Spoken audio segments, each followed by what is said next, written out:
Her face turned ghostly white as the Queen uttered just one sentence: "You're finished." In a stunning private showdown, Meghan Markle and Prince Harry were abruptly cut off by Queen Elizabeth herself after Sophie, the Countess of Wessex, uncovered explosive evidence of a secret financial scheme. Millions in donor funds meant for noble causes were quietly funneled into a hidden U.S. account linked to Meghan, and the royal response was swift and brutal. What exactly did Sophie find? How deep does the deception go? And why has the palace remained silent until now? This is the royal scandal they tried to bury, but the truth is coming out. Before we continue, please hit the like button, subscribe to the channel, and turn on the notification bell for updates. She didn't scream. She didn't even raise her voice. But when Queen Elizabeth looked across the private chamber at Meghan Markle and declared in calm, clipped tones, "You are relieved of all royal duties effective immediately," it was as if a guillotine had dropped. Meghan's face, once composed and media-trained, reportedly went pale. Her lips trembled. Her hands, always so precisely controlled, clenched in her lap. And standing beside the Queen, stoic, discreet, and quietly triumphant, was Sophie, Countess of Wessex, holding the folder that changed everything. That folder contained dozens of pages, emails, transaction logs, internal whistleblower memos, evidence that donor money intended for royal charities had been quietly funneled into a private US-based LLC linked to Meghan Markle. Not just one payment, not just a fluke, but a systemic redirection of millions of pounds, camouflaged through philanthropic fronts and concealed within an intricate network of American shell companies. What started as whispers among palace accountants had become a full-blown financial scandal, one that had finally exploded behind closed doors at Buckingham Palace. This is not just a story of royalty. It is a story of deception, of ambition cloaked in charitable intent, and of a family that allowed one of its own to cross a line they swore never to tolerate. And in the end, it was Sophie, not a public figure known for headlines or controversy, who emerged as the royal quietly holding the detonator. The Queen's decision was swift, but the path to that moment was long and thorny. It begins months earlier, in the rarely seen, administrative corridors of Windsor. That's where an internal review, requested by Queen Elizabeth herself in the wake of growing unease about the Sussex's post-royal activities, was launched.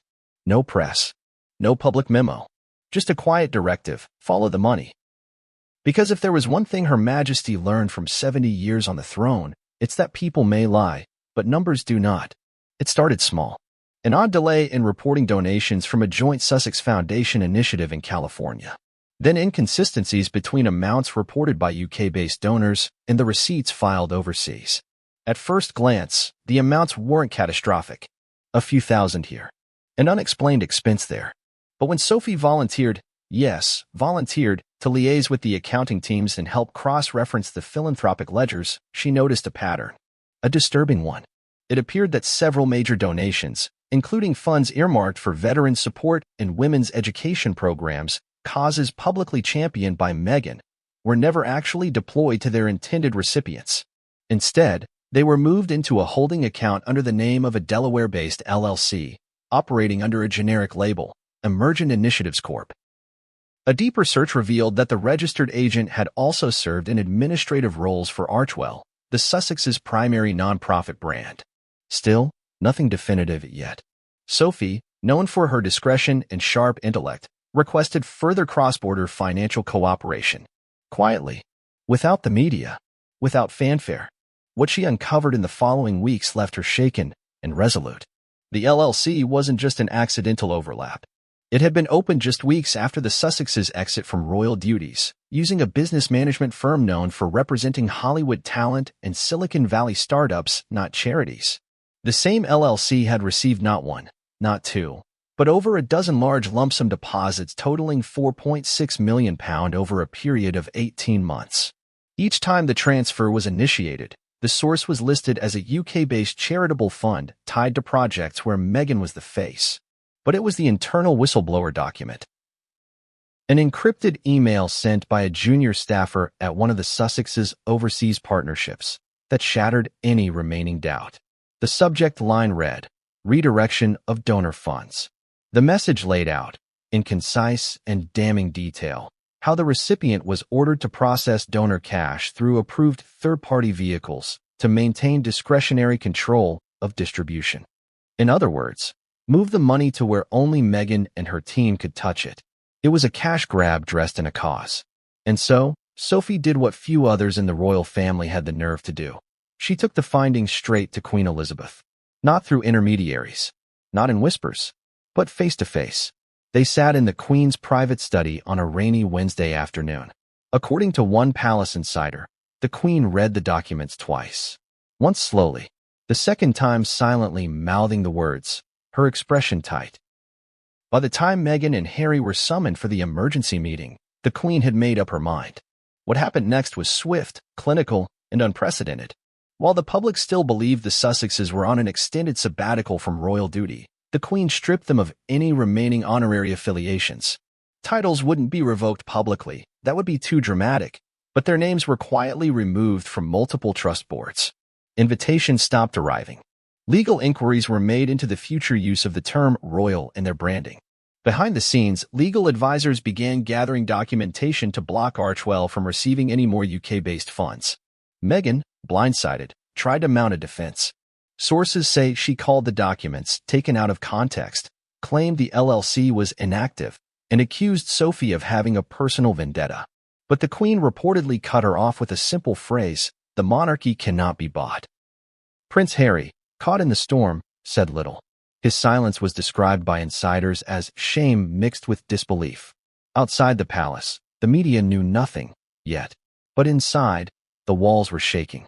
Sophie, though never one to seek the limelight, emerged from the Queen's study with a quiet dignity. Her role had been crucial, not just as an investigator, but as a guardian of royal integrity. She had protected the institution, protected the donors, and, some say, protected the Queen from living out her final years betrayed by those she once welcomed into her heart. So why did Sophie do it? It wasn't jealousy. It wasn't politics. It was principle. In a royal family often accused of being out of touch, Sophie believed the one thing they must never lose is the public's trust. And when that trust was manipulated under the guise of charity, when money meant for the people was funneled into private accounts, she knew it had to be exposed, no matter the cost. This video will take you through the full story, how a hidden financial trail unraveled the Sussex brand, how a loyal royal exposed the truth, and how a queen acted swiftly to preserve the crown's legacy. You'll learn the details of the scheme, the players involved, the emotional confrontations that followed, and the lasting consequences. Stay with us as we peel back the layers of royal deception, expose the truth behind the headlines, and reveal why this may be the most significant financial scandal to ever hit the House of Windsor. Because this wasn't just a betrayal of the crown, it was a betrayal of the people. In the early months following Harry and Meghan's step back from royal duties, Buckingham Palace was enveloped in a curious silence. Outwardly, the institution moved along with its usual polished rhythm: garden parties, charitable galas, quiet meetings with foreign dignitaries. But those who worked behind the scenes sensed it. A shift in energy, a kind of hush that wasn't routine. Palace staff became hypervigilant, the Queen's senior advisors more discreet. Whispers were traded in corridors, often ending abruptly when a door creaked or footsteps echoed too close. Something was wrong, and everyone felt it before anyone could articulate it. The tension didn't explode all at once. Instead, it brewed quietly, like a gathering storm on the edge of the royal horizon. Prince Harry had long been the rebellious heart of the House of Windsor, a soldier-turned-royal who oscillated between duty and discomfort. But since marrying Meghan Markle, the Duke and Duchess of Sussex had taken that tension to a new level. Their decision to carve out a life financially independent of the monarchy, made public via Instagram before the palace had been properly informed, had shocked the Queen. It was unprecedented. It was bold. And to many inside the royal family, it was disrespectful. But the Queen had not reacted with anger. Instead, she summoned resolve. Meghan and Harry were given room to build, to experiment, to try life outside the rigid structure of the crown. The public was told of a transition period, during which the Sussexes would cease representing the monarchy but could still use their titles in a personal capacity. Behind the scenes, though, the palace began to prepare for something far more permanent. As the months unfolded, Meghan and Harry began launching a series of ventures. First came Archewell, their nonprofit organization based in the United States. Then came high-profile deals with media giants like Netflix and Spotify, earning headlines and millions in projected income. On paper, these moves were part of their effort to become self-sustaining. But within palace circles, there was an unease. Not because of the commercial ventures themselves, but because of what started to emerge behind them. It was Sophie, Countess of Wessex, who first noticed discrepancies. Sophie had always been a quiet yet central figure in the royal fold. She wasn't flashy. She didn't court the press. But she had earned the Queen's trust through years of unwavering service and her ability to maintain discretion in even the most volatile of royal situations. Sophie was not just a family member, she was a strategist. At a small private luncheon with a senior palace auditor in attendance, Sophie overheard a passing comment about incomplete transparency in one of the UK-based donations to the Sussex charity initiative. It was a simple remark, half-joked over clinking teacups, but something about it stuck with her.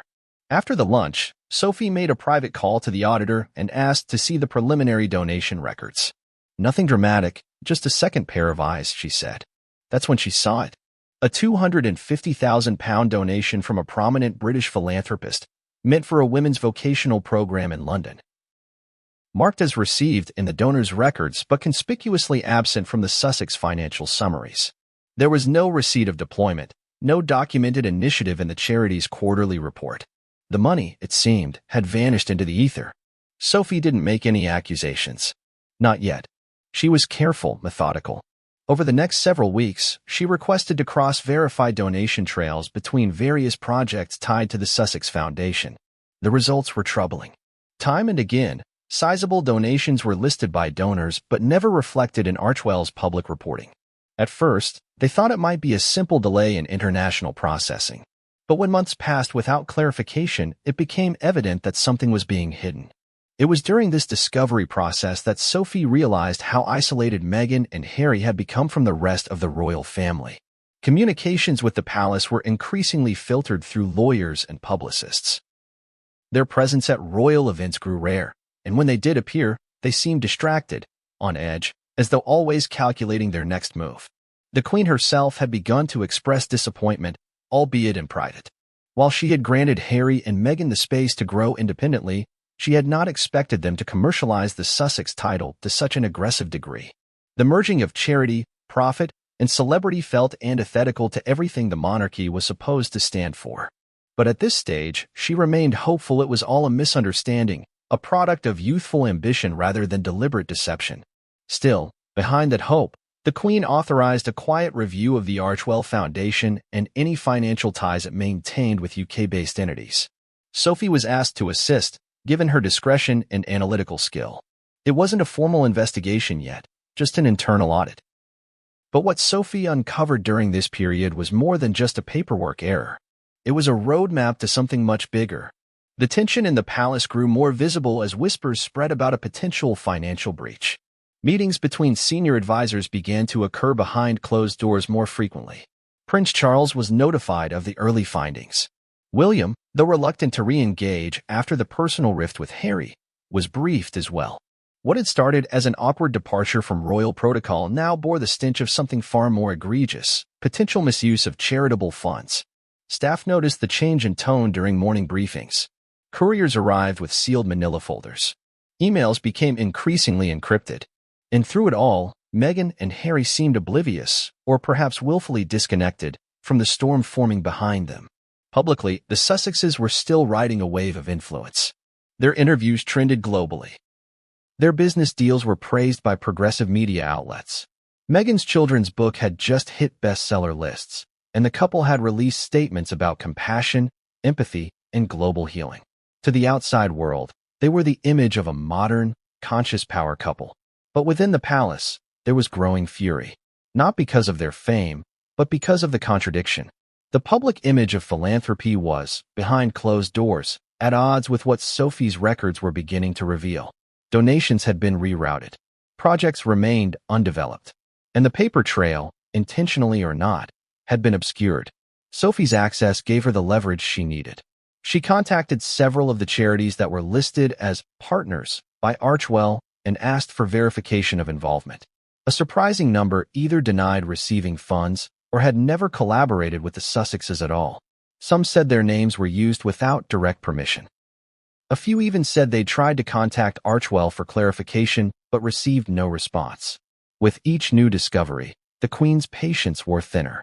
The monarchy had survived wars, abdications, divorces, and scandals. But financial corruption, particularly tied to charitable giving, was something else entirely. It risked undermining the crown's image of moral stewardship, particularly in a time when public trust in institutions was fragile. Still, no action could be taken yet. The Queen, ever cautious and measured, wanted irrefutable proof. And so Sophie continued her work, aided quietly by a select team of financial advisors and digital analysts. The more they dug, the deeper the problem became. Bank statements, LLC registrations, routing numbers, they all painted the same picture.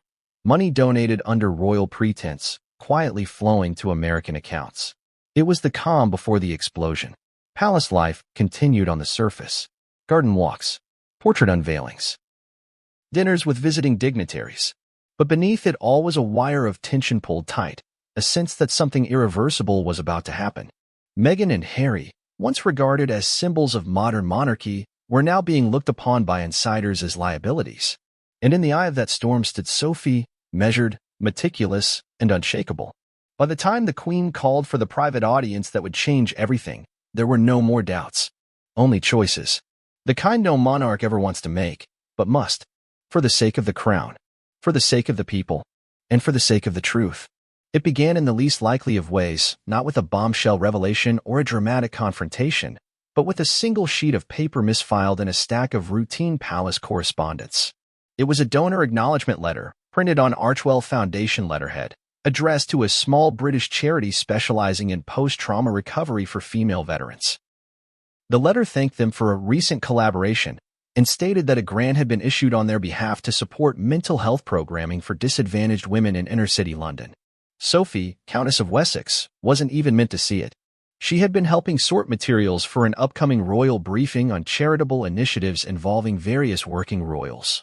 But the letter caught her attention, not just because of the glowing language, but because she recognized the name of the charity. A few weeks earlier, she had met its director at a royal engagement. The woman had been forthright, humble, and, importantly, made no mention of having received any support from Archewell. It struck Sophie as odd. She tucked the letter aside and made a quiet note to follow up after the briefing. It wasn't suspicion at that point, just curiosity. But as she would soon learn, curiosity, when followed by truth, could become a weapon more powerful than scandal. 2 days later, Sophie made a discreet phone call to the charity's director. In her usual warm, unassuming manner, she thanked her again for attending the engagement and casually asked how the Archewell grant was helping their programs.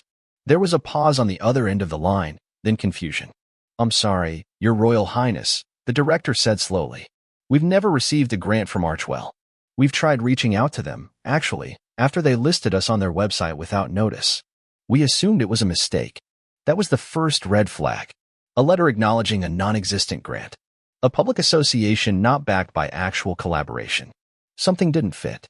Sophie hung up the phone and immediately requested access to more of Archewell's outgoing correspondence through the palace's philanthropic liaison office. She was granted temporary clearance. What she found next caused her to stiffen. 3 more letters. Similarly worded, all printed within a narrow 3-month span, sent to different small charities across the UK, each praising their valued partnership and impactful results made possible by Archewell funding. None of them had received a single pound. Sophie decided she needed help.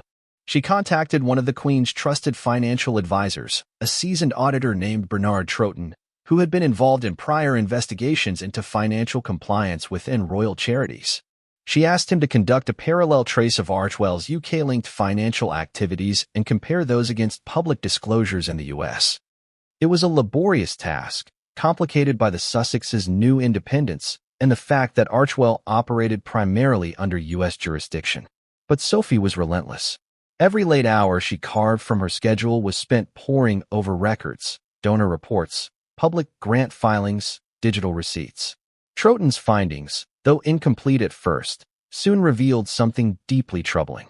Of the 12 major UK-based donations made to Archewell in the previous fiscal year, amounts ranging from £50,000 to £750,000, only 5 were reflected in any visible distribution on Archewell's annual report. That meant over £2 million was missing from public accountability. Where did it go? The question became more urgent when Troughton cross-referenced deposit timelines with internal banking records and found that several payments were routed directly to a U.S.-registered entity, a limited liability company known as Emergent Initiatives Corp., based out of Los Angeles. Not a nonprofit. Not even a charitable arm. A for-profit LLC. Even more concerning, Emergent Initiatives had no public-facing website, no clear contact information, and no publicly stated mission. A deeper dive into its incorporation documents revealed the registered mailing address was the same as that used by Meghan's former entertainment business manager. Now Sophie had names, dates, bank records, but still no definitive link tying Meghan personally to the LLC. That changed when Troughton traced a series of PayPal business payments made under Archwell's old donation portal to a routing number that directly connected to Emergent Initiatives Corp's primary bank account. According to banking disclosures filed in California, the LLC was owned by a holding company, Holdings LLC. Meghan Markle. Suddenly, the picture became clear. Funds given to Archwell for causes marketed in public, mental health, women's education, refugee support, had been redirected without disclosure to a company owned by Meghan. This wasn't simply a miscommunication or an accounting delay. This was intentional structuring. Sophie felt a chill settle over her. Not because of personal anger, but because of the gravity. A member of the royal family, someone who still carried titles and received global legitimacy from her association with the monarchy, was profiting off the goodwill of donors. It wasn't just unethical. It was a betrayal. But Sophie wasn't interested in shock. She was interested in proof. She needed more. She reached out to a private tech forensics firm, under the palace's confidentiality agreement, to analyze digital communications from publicly available Archwell archives. What they found stunned her. Buried in the source code of the charity's old donation landing page was an embedded script that funneled processing fees to a third-party vendor also owned by Holdings. The code had since been removed, likely during a routine site update, but the original versions had been archived. This was the architecture of exploitation. Not only had Meghan established ownership of the LLC and the holding company, she had also built the mechanisms to invisibly divert money, layer by layer, away from charitable use and into private corporate accounts. Sophie sat with the evidence for a day before taking the next step. She asked for a private meeting with the Queen. The appointment was scheduled for a Friday morning.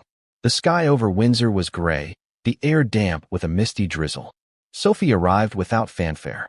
No aides, no entourage, just a slim briefcase and a folder marked confidential. Internal Financial Review.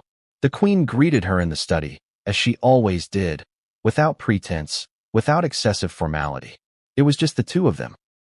The head of the monarchy and the woman who had just uncovered one of the most explosive scandals of the modern royal era. Sophie didn't dramatize the findings. She simply laid them out, chronologically, impartially, every document in order, every transaction explained. The Queen, to her credit, asked few questions. Her face remained expressionless, but her eyes never left Sophie's. When the explanation was over, she picked up one page, a printout of the LLC's incorporation, and stared at it for a long time. She used our name, the Queen finally said, softly, to enrich herself. Sophie nodded, her voice barely audible. Yes, Your Majesty. That was the moment it became real. The Queen, long practiced in stoicism, leaned back in her chair. She didn't cry. She didn't flinch. But the sense of sorrow in the room was unmistakable. Not just sorrow for the money lost or the embarrassment to come, but for the trust that had been abused. It wasn't simply that Meghan had allegedly diverted funds. It was that she had done so under the assumption that no one within the royal household would notice.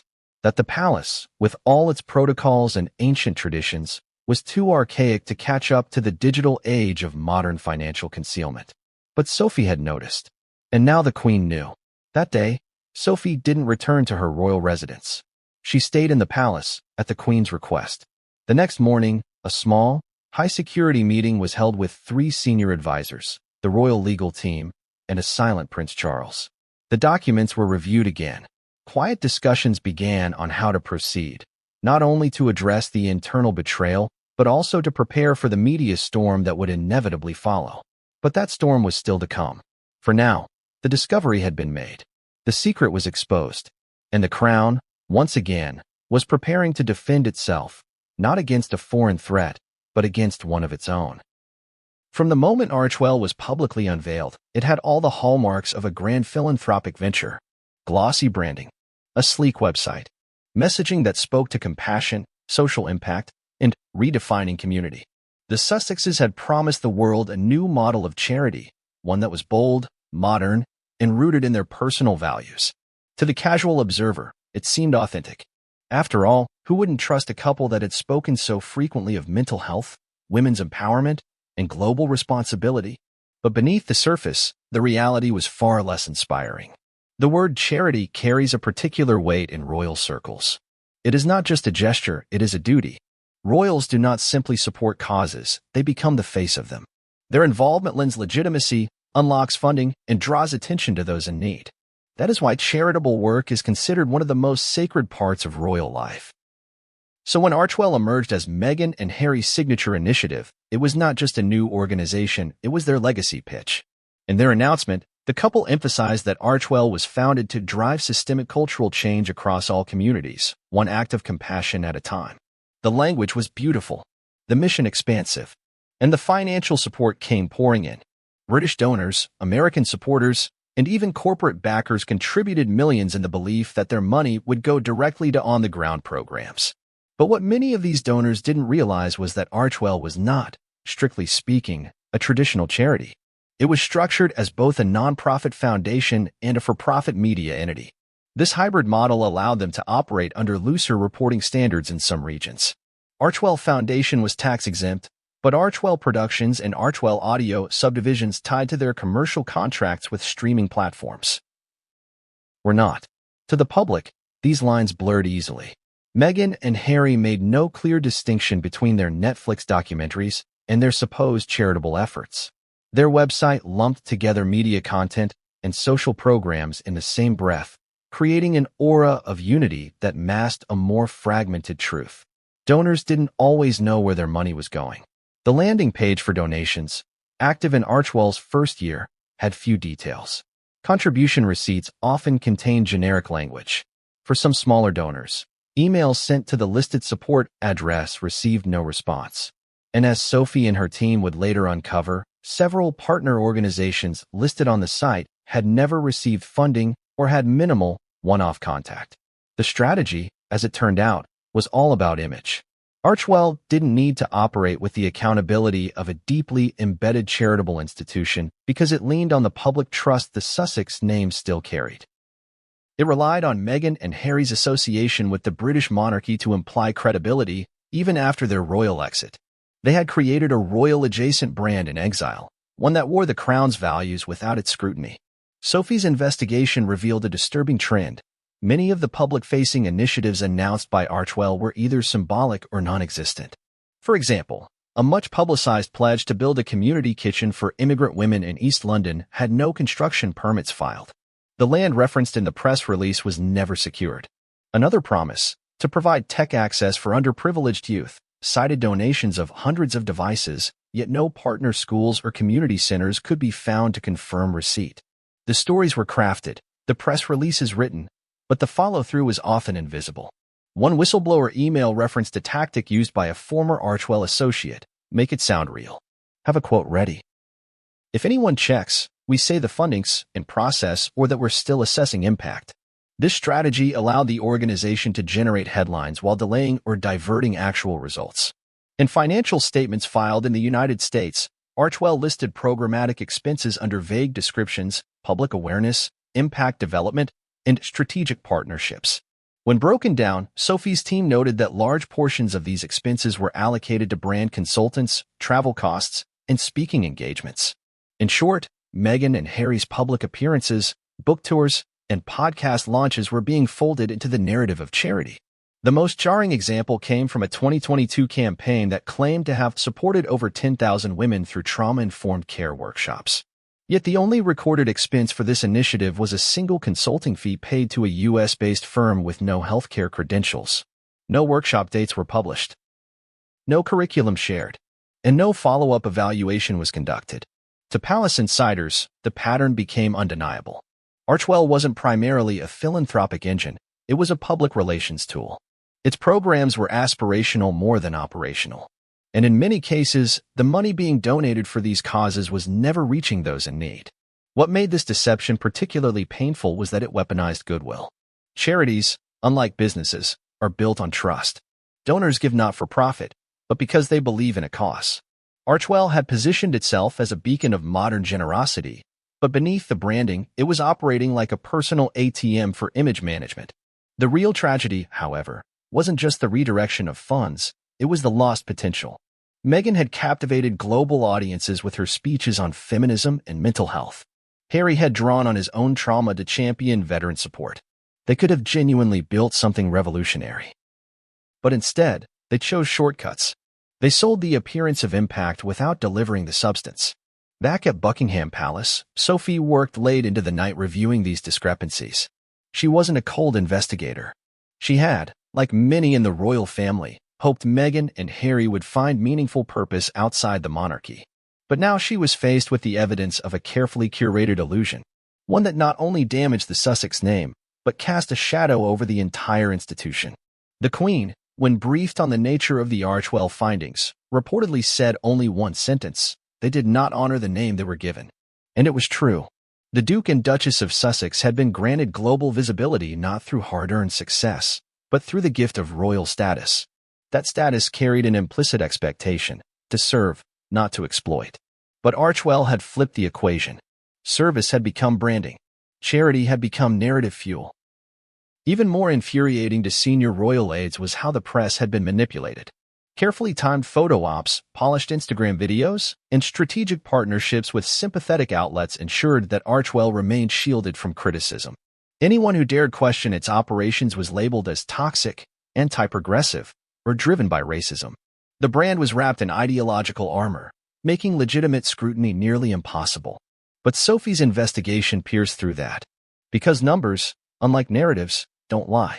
She compiled a dossier more than 200 pages, documenting each misrepresentation, each funding discrepancy, and each public claim that failed to meet the most basic standard of charitable transparency. She highlighted repeat instances where the Sussexes promised initiatives that vanished, and where the financial trail led not to impact, but to profit. There was no joy in her findings, only gravity, because what she uncovered wasn't just a failure of integrity. It was a betrayal of every person who had donated their hard-earned money believing it would make a difference. And now, with this knowledge in hand, the palace faced a decision: expose the fraud publicly, risking media war and further royal division, or handle it behind closed doors, quietly stripping Meghan and Harry of the privileges that allowed Archewell to thrive unchecked. The Queen chose the latter. But she did so with a warning: if the Sussexes tried to use the monarchy again to raise funds or gain legitimacy, the crown would not remain silent. Sophie's role in this chapter would not be lauded in public. There would be no headlines celebrating her as the hero. But within the walls of Windsor, her efforts were regarded as nothing short of essential. She had seen through the branding, through the glamour, through the words. She had found the truth buried beneath the facade. And now, the royal family had to decide what to do with it. The truth behind Archewell's illusion began to solidify with the discovery of an entity that, until then, had evaded public scrutiny: a California-based limited liability company buried beneath layers of paperwork, legal intermediaries, and digital smokescreens. This wasn't a name anyone in the royal household had come across in previous audits. It had no obvious association with charity, no website, no press releases, and no publicly visible activity. But its bank account was very much alive and moving millions. The LLC in question, Emergent Initiatives Corporation. At first glance, it appeared like any other anonymous shell company operating in the Los Angeles basin. California's business registry, known for its leniency, listed Emergent Initiatives Corp. as a consulting and management services firm, incorporated in 2020. The listed business address was a nondescript office building in West Hollywood, housing over 200 other registered entities. A common destination for startups, film projects, and celebrities who preferred discretion. But what caught Sophie's attention and froze the breath in her lungs was the name of the managing agent listed under the corporate filings, Max Lieberstein. To most, this name meant nothing. But to Sophie and a select group of royal advisors, it was a red flag. Max Lieberstein was a former entertainment lawyer who had represented multiple high-profile clients in Hollywood, including Meghan Markle before her marriage into the royal family. He had a reputation for building invisible legal buffers between celebrity assets and public scrutiny. Anonymous LLCs, trust layering, and cross-jurisdictional registration were his specialties. His appearance on the paperwork confirmed something Sophie had suspected but hadn't dared articulate until now. This company wasn't just linked to Meghan. It was designed by her circle for her benefit. As Sophie and Bernard Troughton deepened their analysis of Emergent Initiative's financial activity, a clearer picture began to emerge. A pattern of incoming wire transfers from multiple UK charitable sources, some traced back to donor pools originally managed under royal patronage, had landed in Emergent's corporate account over the course of 18 months. The amounts varied from £40,000 to £900,000, sometimes appearing as bulk payments and other times disguised as consulting or advisory fees. But they all had one thing in common: none were disclosed on Archwell's U.S. nonprofit tax returns. How was this possible? The answer lay in the structure of the donations. Some British donors had been offered preferred giving portals set up by Archwell representatives, which funneled donations through custom payment links before reaching the main foundation. These links, when examined, were processed not through registered charity networks like Just Giving or CAF, Charities Aid Foundation, but through business payment processors connected to Emergent Initiatives. The deception was brilliant in its simplicity. Use the Sussex name and cause-driven branding to drive donations, route them through seemingly legitimate links, and catch them in a net just before they legally had to be declared as charitable funds. To donors, receipts looked real. Amounts were logged. Tax deductions were processed. But once the funds crossed the ocean, they vanished into Emergent's vault. Sophie obtained internal logs from one such processor, revealing an exact trail of currency conversion, processor fees, and in-destination accounts. Of the £2.4 million raised in a particular donor campaign focused on refugee support in 2021, only £400,000 reached verified nonprofit partners. The remaining £2 million landed in 3 payments into Emergent's operating account between June and September of that year. There were no corresponding programmatic expenses, no field operations, no documented partnerships. The money sat, unaccounted for, protected by California's lax reporting requirements for private LLCs. The audit firm hired by the palace produced a chilling summary. Emergent Initiatives Corp functioned as an unregulated financial sinkhole for a series of donor-driven transactions tied to Sussex-branded philanthropy. It is not a charity. It is a holding tank, and its existence calls into question the fiduciary integrity of every related project.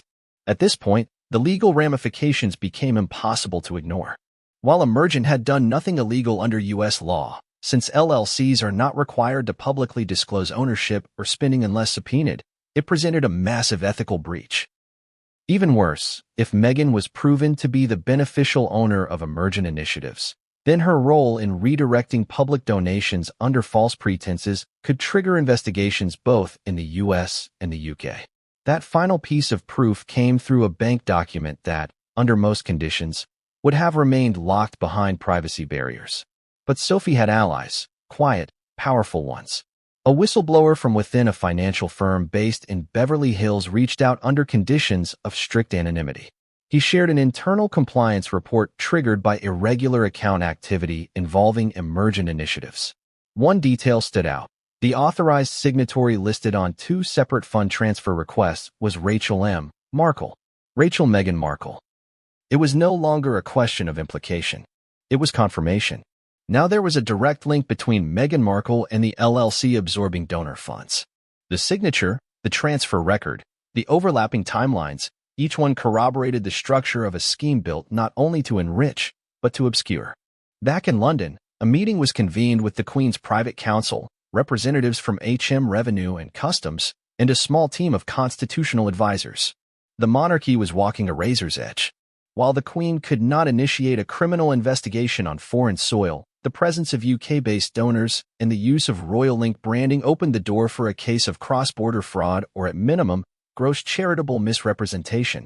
The Queen was deeply disturbed by what she heard, not only because it involved a former royal family member, but because it represented a potential betrayal of the very institution she had spent her life defending. There had been many scandals over the years, some of them public, some buried in shadows. But this one struck at the heart of royal moral duty.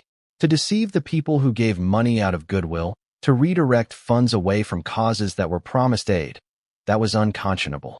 Still, action had to be measured. An outright legal assault could backfire. The Queen's team began working on a containment plan. Meghan and Harry would be quietly cut off from all palace-affiliated charitable boards. Legal advisors would begin pushing for a formal cease and desist to prevent use of royal branding on all Archewell promotions. Future donors would be warned through intermediaries. And, perhaps most importantly, the royal family would begin signaling to the public that the Sussexes were no longer endorsed by the monarchy in any capacity. Sophie, ever measured, kept the findings private, not out of weakness, but because she understood something essential. If the palace accused Meghan directly, the narrative would shift from scandal to victimhood. The goal was not vengeance, it was protection. Protection of donors. Protection of public trust. Protection of the institution. Meanwhile, Meghan and Harry remained silent. Whether they were unaware of the tightening net around them or simply confident in their firewall of lawyers and PR consultants remains unclear. But to the Queen and her inner circle, one thing had become painfully evident. The Sussexes had weaponized philanthropy. They had cloaked profit in the language of purpose. And they had done it, at least in part, using the name of the House of Windsor. The hidden California account was no longer just a bank ledger. It was a symbol of what happens when celebrity, ambition, and unchecked access collide behind closed doors. The atmosphere inside Buckingham Palace was unlike anything in recent memory. The tension, once a quiet hum beneath the gilded hallways, had solidified into something tangible. Staffers moved with urgency, but spoke in hushed tones. Advisors clutched thick folders like shields. The Queen's inner circle had begun assembling, not for a ceremonial event or foreign dignitary dinner, but to discuss an unprecedented crisis, one that involved a member of the royal family allegedly diverting charitable funds into a private American company. Queen Elizabeth II, in her 9th decade, had seen scandal before. She had lived through abdication, wars, divorce, death, and public outrage. She had endured fire, literal and figurative, from the ashes of Windsor Castle to the tabloid-fueled agony of Princess Diana's final years. But this was different. This was betrayal not by outsiders or enemies of the crown, but from within, and it had been camouflaged under the guise of altruism. When Sophie presented the final dossier, it was laid out with the precision and care the Queen had come to expect from her. Each section was annotated. Each financial flow diagram paired with supporting documentation. Each quote and statement cross-referenced with timestamps. This wasn't conjecture. This wasn't press-fueled drama. This was fact, wrapped in silence, waiting for judgment. The Queen didn't speak as she read through the contents. She didn't react when she saw Meghan's signature authorizing the transfer of funds from donor portals into the private Emergent Initiatives account. She didn't even flinch when the document listed her own name, used in donor campaigns without her approval or knowledge. It wasn't until she reached the section titled Misrepresentation of Royal Endorsements that she finally spoke. Her voice was low, her tone sharp. They used my name to solicit money. It was not a question. It was a statement. Sophie sat quietly across from her, nodding. Yes, Your Majesty. They did. The Queen leaned back in her chair. Outside, the dull gray sky above the gardens cast a muted light through the tall windows. She reached for her reading glasses again and returned to the final few pages. In those closing documents were summaries from several UK-based donors, some noble families, others successful entrepreneurs, who believed they had contributed to a cause endorsed by the Queen. One, a knighted philanthropist in Surrey, had given £500,000 toward what he thought was a royal initiative to provide emergency shelters in London. His contribution had disappeared into emergence coffers. Another, a charitable trust in York, had given £250,000 for education in rural Africa. No school was ever built. No funds reached the local implementing partners. And yet Archewell's website had proudly listed the campaign as in progress for months. For a monarch who built her reign on duty, this was unforgivable. She stood slowly, the movement deliberate. Summon the Lord Chamberlain, and have Charles informed immediately. The wheels of royal consequence began turning with chilling efficiency. The Queen's first priority was containment.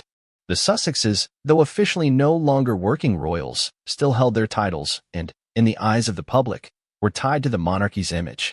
The Queen issued a confidential directive. Effective immediately, Meghan and Harry were to be removed from any and all associations with royal charitable foundations. Their names were struck from advisory boards. Event appearances tied to palace programs were cancelled. Access to royal-affiliated staff, archives, and privileges, those quietly maintained after their departure, were rescinded. There would be no dramatic announcement. No press release detailing the decision. The monarchy doesn't operate like a political campaign. It acts through quiet, irrevocable actions. The Queen's message was clear. They were no longer welcome under her roof. Financially, operationally, or symbolically, the confrontation was inevitable. A private meeting was scheduled at Windsor, under the pretense of strategic discussion about the family's evolving roles. Harry and Meghan arrived together. They were not expecting warmth, but neither were they prepared for the gravity of what awaited them. The Queen did not yell. Her power had never been about volume. It was about presence. She sat at the head of a long oak table, with Prince Charles beside her, and Sophie standing off to the side, a quiet sentinel of truth. "Harry, Meghan," she began, her gaze steady.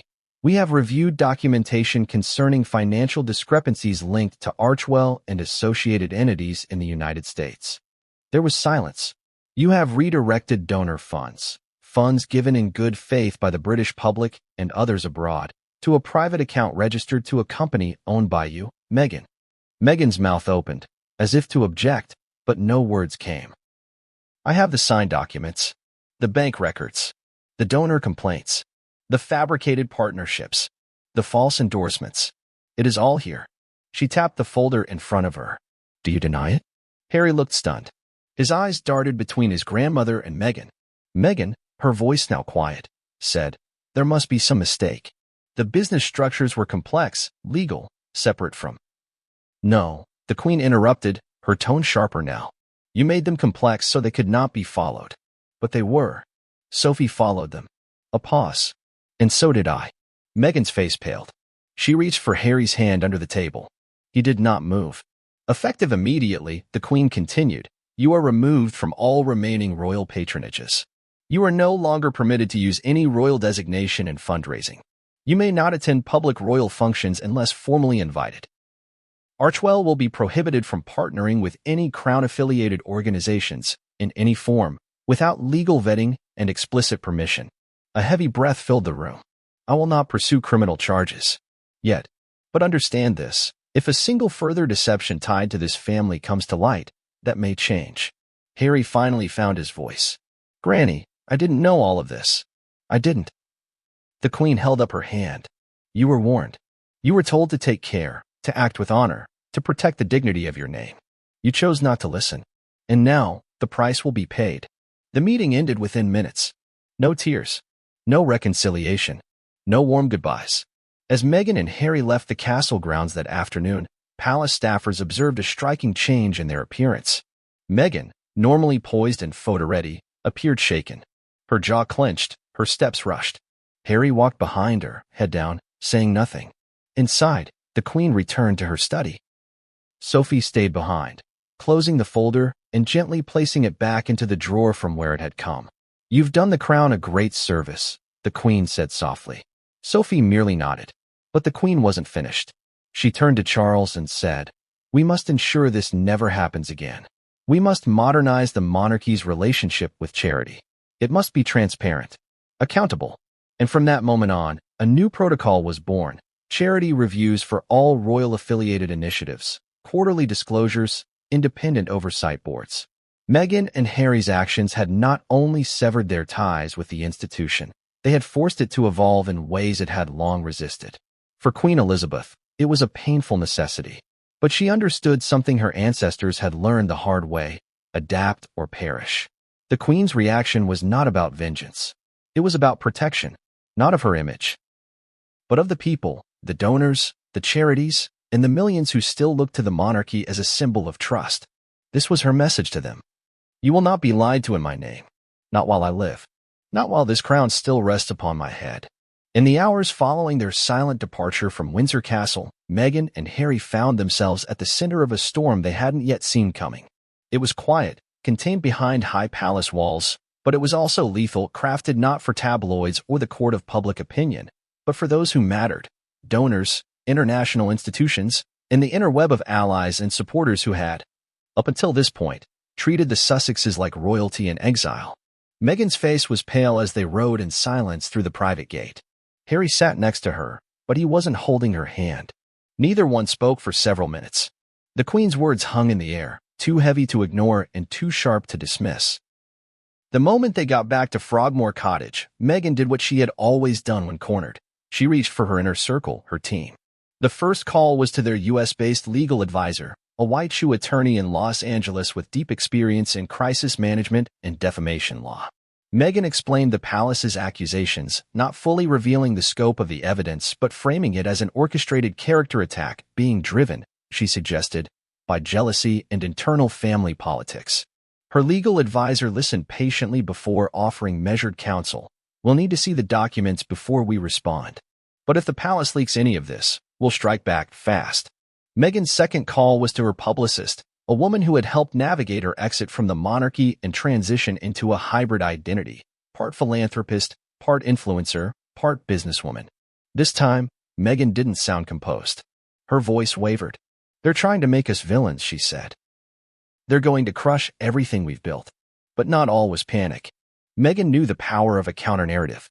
If the palace was going to shut them out quietly, they needed to start building a wall of plausible deniability before the media caught wind. The plan: frame any issues as clerical errors, miscommunication, or restructuring glitches. If needed, blame overzealous staffers. Never directly deny the use of shell companies, but emphasize that Archewell was a new model of integrated impact. The messaging had to be clear. The Sussexes were not hiding money. They were changing philanthropy. Meanwhile, Harry withdrew into himself. He had not seen this coming.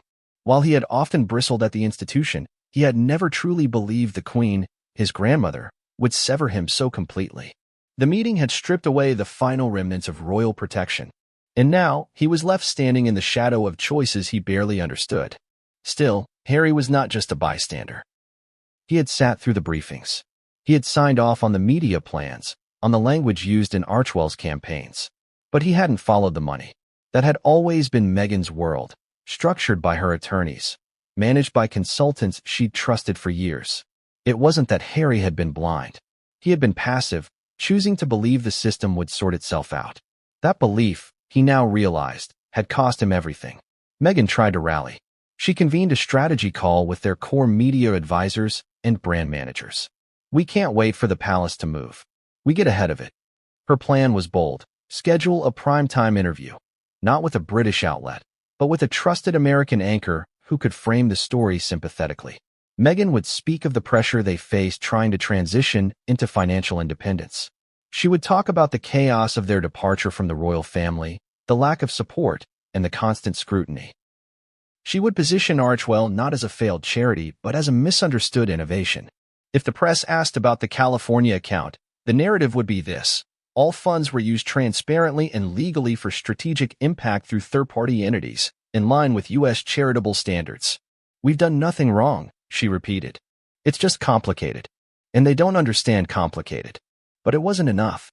Within a week, several donors who had contributed to Archewell through targeted UK campaigns began asking for audits. One sent a formal letter through legal counsel requesting a line-item breakdown of how their £100,000 contribution had been used. Another threatened to go public. The palace remained silent, but its influence could be felt. Behind closed doors, it was whispering to the right people, the ones who funded, who certified, who controlled the flow of public trust.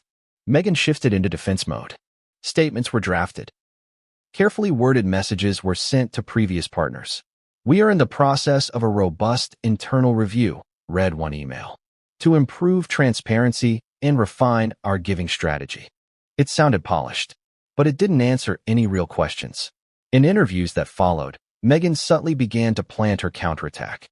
"When you try to break the mold," she said during a sit-down with an American lifestyle magazine, "you're going to make people uncomfortable, especially traditional systems that don't know how to change."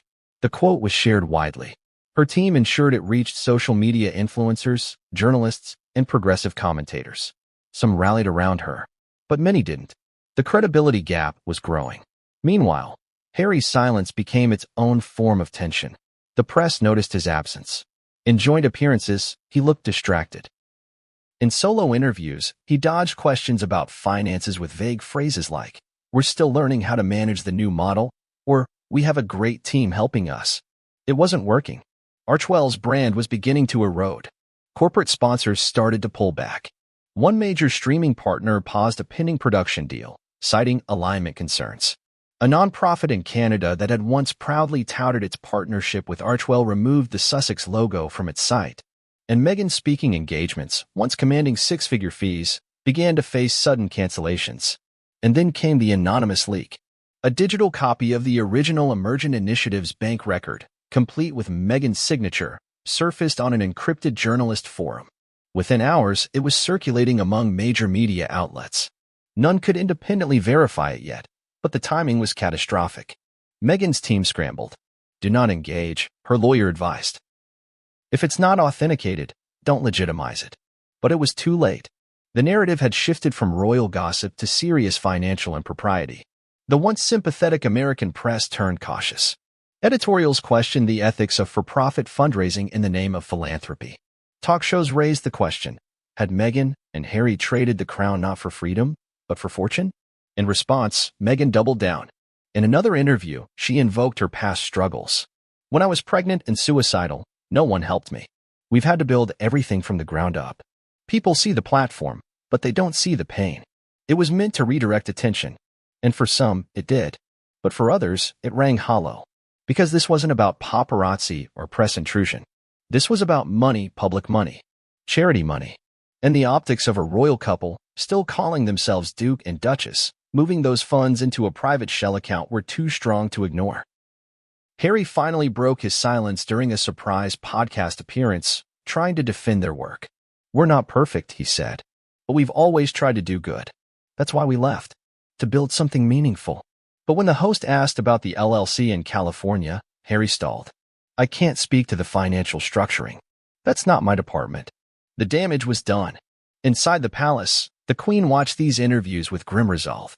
She issued no further statement. She didn't need to. The public was now seeing what the monarchy had quietly known for weeks.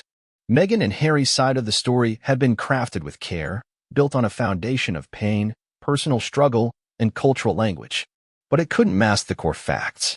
The money was missing. The trust had been broken. And no amount of PR brilliance could erase a paper trail. Meghan would go on to call it a smear campaign. She claimed powerful forces wanted to silence her. But the truth was simpler. The Queen hadn't silenced her. She had exposed her.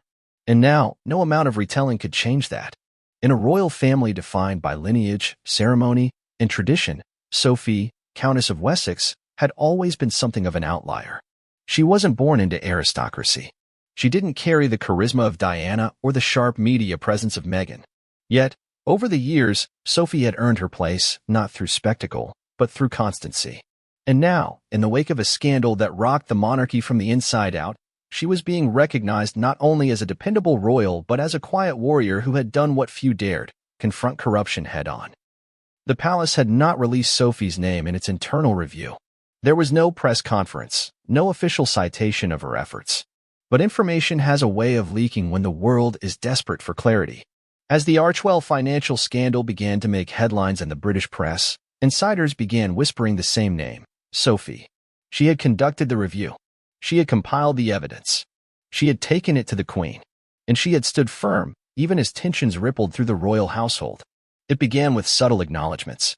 A conservative columnist for The Telegraph praised the invisible hands within the monarchy who preserved its integrity when others looked away. Within hours, a royal insider confirmed to the Daily Mail that the unnamed senior female royal in that piece was, in fact, Sophie. From there, the tide shifted. The British public, weary from years of royal drama, took notice. Sophie's public appearances suddenly drew larger crowds. She attended a community center in Lancashire to meet with survivors of domestic abuse, an engagement that, just months earlier, would have drawn only modest press. This time, dozens of cameras captured her every word, every gesture. The The press labeled her the crown's silent shield. Headlines called her the quiet defender. Social media flooded with tributes to her calm courage. For the first time in her royal life, Sophie stood in the full light of national admiration. But true to her character, she did not bask in it. When a BBC reporter approached her during a rural arts exhibition and asked if she had anything to say about the Archewell affair, she answered simply, "The truth is not always loud, but it should always be heard." That quote spread across the country like wildfire. It wasn't just her discretion that impressed the nation, it was her composure. Sophie had navigated one of the most precarious royal minefields in modern history without leaking, without grandstanding, and without seeking approval. She had done what was right not because she wanted credit, but because she believed in the integrity of service. For a monarchy under siege by public skepticism,